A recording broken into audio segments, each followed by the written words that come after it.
What's going on, guys? Hello. Welcome back to the channel. As you can see, it's been a while since I made a video. I just wanted to go live real quick and share a bit about what's going on with the current situation and also wholesaling and real estate. So I'm going to wait till we get a few people on here, see what we can do about that.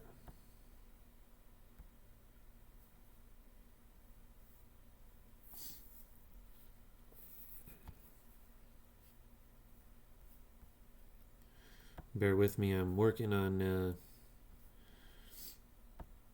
using a new video capture device, so if it looks kind of off, just let me know.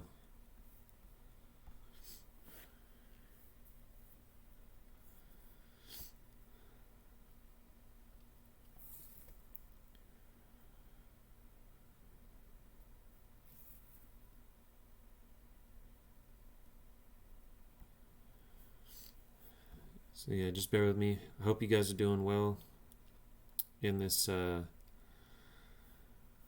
crazy time that we got going on. I hope everybody's staying safe out there and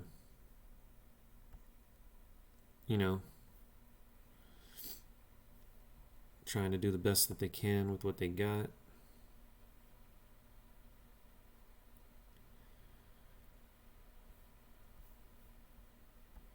Staying safe with your loved ones and whatnot. Again, this is a new stream I'm doing. Don't know if it's going to work out too well. I don't know how the quality is. So like I said, please bear with me. Hopefully this isn't garbage. It's going to go live on the Instagram, but you know how it is. So with that being said, I know we're a couple minutes in already. So a couple things I wanted to talk about, and one of them being what are we looking at as far as wholesaling nationwide and in our backyards. So usually, right, we're taught the current model or the standard model of wholesaling real estate, where you take 70% of the ARV of a property minus repairs minus your fee, and then that there becomes your max allowable offer, if you will.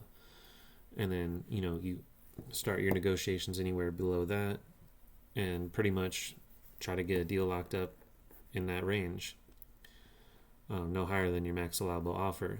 So what I've been hearing in regards to wholesaling and the COVID-19 kind of pandemic that we're going through, and what buyers are looking at, what people are buying at, we're going to overall have to adjust our price points and our offers to reflect that and get deals locked up with even deeper discounts than before.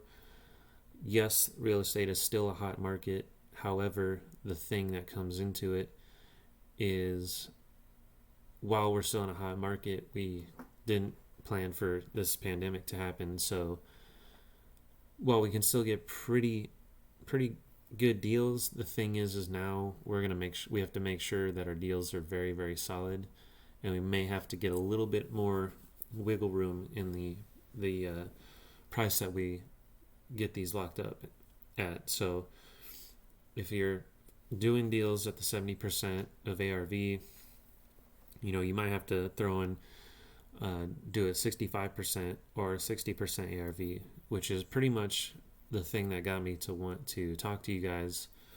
And there's a pretty prominent buyer in Phoenix, Arizona market, and he posted pretty much an easy, quick and dry summary of how he's buying right now in the Phoenix market, which is a really, really hot market, very high competition.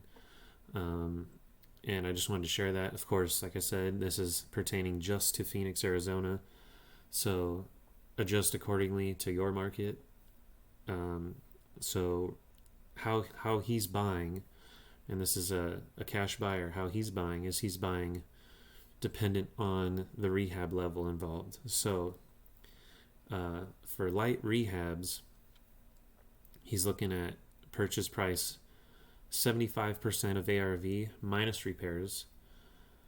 For medium rehabs, he's looking at 70% of ARV minus repairs. Okay. And then for something that needs heavy rehab, he's looking at purchasing at 65% of ARV minus repairs. Okay, so take that for what it's worth. Again, I just wanted to share this thing with you guys because I thought it was pretty important enough to come on here and throw this video up for everybody. And again, these are for properties that are in a hot market pertaining to Phoenix. $300,000 ARV or under.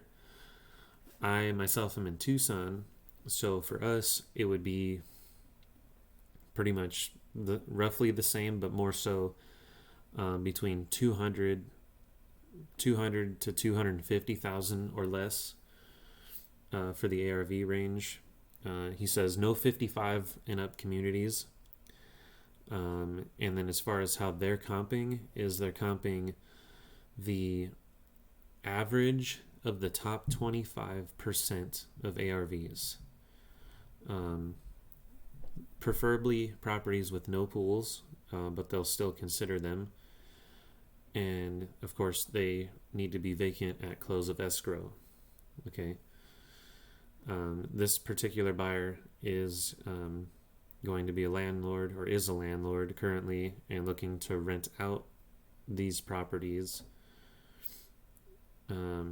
Reason being is just to wait out until they, figure out what's happening with the market and see where the values end up.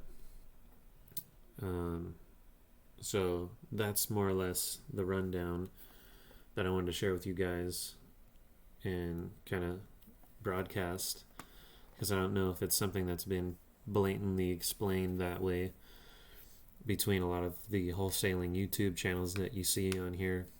A lot of people aren't really throwing those out. Very specifically, it's just kind of, hey, keep doing what you're doing, but, take those numbers in your standard process and just adjust it a little bit more so you have a little bit more room to kind of make sure and ensure that you've got a deal, you've got a buyer that's going to purchase, because not every buyer that was buying is currently buying now. So you just kind of have to be a little more cautious on the deals that you lock up. And one of the things that allows that is for you as a wholesaler is getting the property at a discount with a little bit more cushion than you previously were getting them at. So, like I said, if you're taking that 70% ARV model, just take that with a grain of salt. Subtract another 5% if it's a heavy rehab. If it's a medium rehab, based on that one example I showed, I explained to you guys, 70% rule applies well at this point, I would say, pretty much nationwide, just because of uncertainty and things like that. And if you're looking at a heavier rehab, of course, adjust accordingly, right? If light rehab is needed, maybe very minor stuff, then maybe you can bump it up to 5%. But just keep that in mind. Just wanted to share that with you guys. And another thing too is a lot of people were talking about having like a coronavirus clause in their contracts for wholesaling. most people were proponents for that, to have that in there. And then there were very few proponents that were in that against it per se. And what I mean by that is majority of people were saying, and this is real estate investors that are wholesaling, and these are, little guys. These are guys doing 7 figures a year in the Phoenix market. So we're talking big players, and what they're doing is some of them are doing either addendums or adding just another line in their current agreement, which basically has like a provision for the coronavirus and the COVID-19 pandemic that's going on right now. And I just wanted to share with you guys kind of maybe what the verbiage is and kind of what's all entailed with that. Another thing to keep you guys safe and kind of more cautious, with your deals and between buyers and sellers, just to kind of